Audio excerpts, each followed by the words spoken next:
Assalamualaikum warahmatullahi wabarakatuh. Shalom, Om Swastiastu, Namo Buddhaya, Salam Kebajikan. Yang saya hormati kepada Ibu Ciku Tahmarani selaku dosen ekonomi makro. Di sini saya akan menjelaskan tentang materi yang sudah Ibu pelajari, yaitu materi yang ke-9 tentang kebijakan moneter dan fiskal. Kebijakan moneter adalah sebuah kebijakan yang dikeluarkan oleh Bank Sentral dalam bentuk pengaturan persediaan uang untuk mencapai tujuan tertentu. Kebijakan moneter dapat melibatkan menyesuaikan standar bunga pinjaman, margin requirement, kapitalisasi untuk bank, atau bahkan bertindak sebagai peminjam usaha terakhir atau melalui persetujuan melalui negosiasi dengan pemerintah lain. Nah, Bank sentral di suatu negara pada umumnya adalah sebagai instansi yang bertanggung jawab atas kebijakan moneter di wilayah negara tersebut. Bank sentral berusaha untuk menjaga stabilisasi nilai mata uang, stabilitas sektor perbankan, dan sistem finansial secara keseluruhan. Di Indonesia, fungsi bank sentral diselenggarakan oleh Bank Indonesia. Nah, kebijakan moneter pada dasarnya merupakan suatu kebijakan yang bertujuan untuk mencapai keseimbangan internal, yaitu pertumbuhan ekonomi yang tinggi, stabilitas harga, pemerataan pembangunan, dan keseimbangan eksternal, yaitu keseimbangan neraca pembayaran, serta tercapainya tujuan ekonomi makro, yaitu menjaga stabilitas ekonomi yang dapat diukur dengan kesempatan kerja, kestabilan harga, serta neraca pembayaran internasional yang seimbang. Jenis-jenis kebijakan moneter: pengaturan jumlah uang yang beredar pada masyarakat, yaitu dengan cara menambah atau mengurangi jumlah uang yang beredar.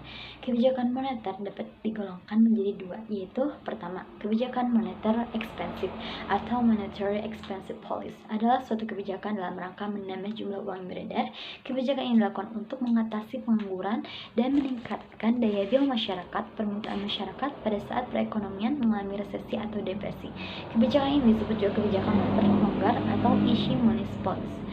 Dan yang kedua ada kebijakan moneter kontraktif atau monetary attractive policy adalah suatu kebijakan dalam rangka mengurangi jumlah uang beredar. Kebijakan ini dilakukan pada saat perekonomian mengalami inflasi, disebut juga dengan kebijakan uang ketat, tight money policy. Kebijakan moneter juga dapat dilakukan dengan menjalankan instrumen kebijakan moneter, yaitu antara lain yang pertama, operasi pasar terbuka atau open market operation. Operasi pasar terbuka ini adalah cara mengendalikan uang yang beredar dengan menjual atau membeli surat berharga pemerintah atau government securities. Jika ingin menambah jumlah uang beredar, pemerintah akan membeli surat berharga pemerintah. Namun bila ingin jumlah uang yang beredar berkurang, maka pemerintah akan menjual surat berharga pemerintah kepada masyarakat. Surat berharga pemerintah antara lain diantaranya adalah SBI atau singkatan dari Sertifikat Bank Indonesia, dan SPBU atau singkatan surat berharga pasar uang. Dan yang kedua ada fasilitas diskonto, yaitu discount rate, yaitu fasilitas diskonto adalah pengaturan jumlah uang yang beredar dengan memainkan tingkat bunga bank sentral pada bank umum. Bank umum kadang-kadang mengalami kekurangan uang sehingga harus meminjam ke bank sentral. Untuk membuat jumlah uang bertambah, pemerintah menurunkan tingkat bunga bank sentral serta sebaliknya menaikkan tingkat bunga dengan membuat uang yang beredar berkurang. Dan yang ketiga ada rasio cadangan wajib, yaitu reserve requirement ratio. Rasio cadangan wajib adalah mengatur jumlah uang yang beredar dengan memainkan jumlah dana cadangan perbankan yang harus disimpan pada pemerintah. Untuk menambah jumlah uang, pemerintah menurunkan rasio cadangan wajib. Untuk menurunkan jumlah uang beredar, pemerintah juga menaikkan rasio.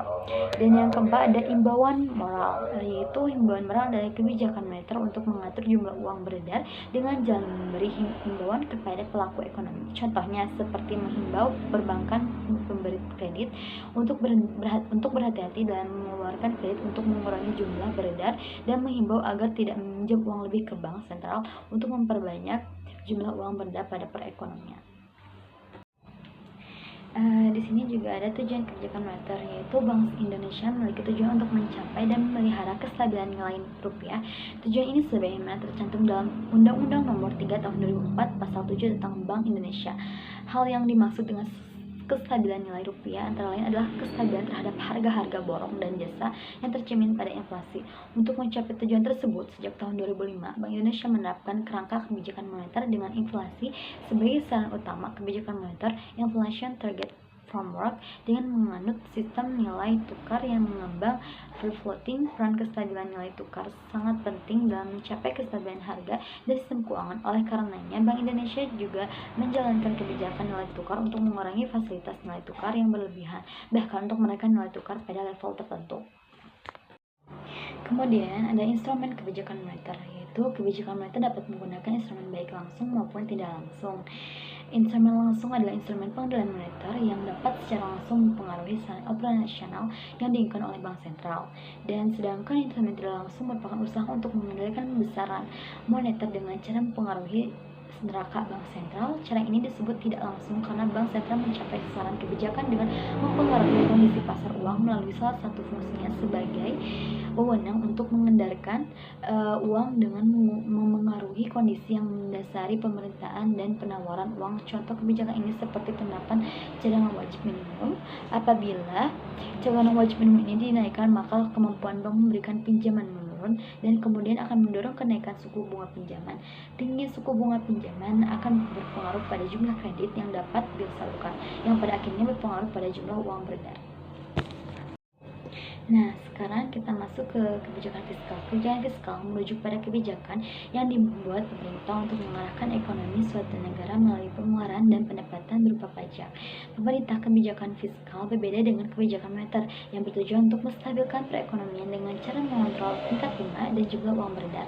Instrumen utama kebijakan fiskal ada pengeluaran dan pajak, perubahan tingkat dan komposisi pajak, serta pengeluaran pemerintah dapat mempengaruhi variabel-variabel berikut.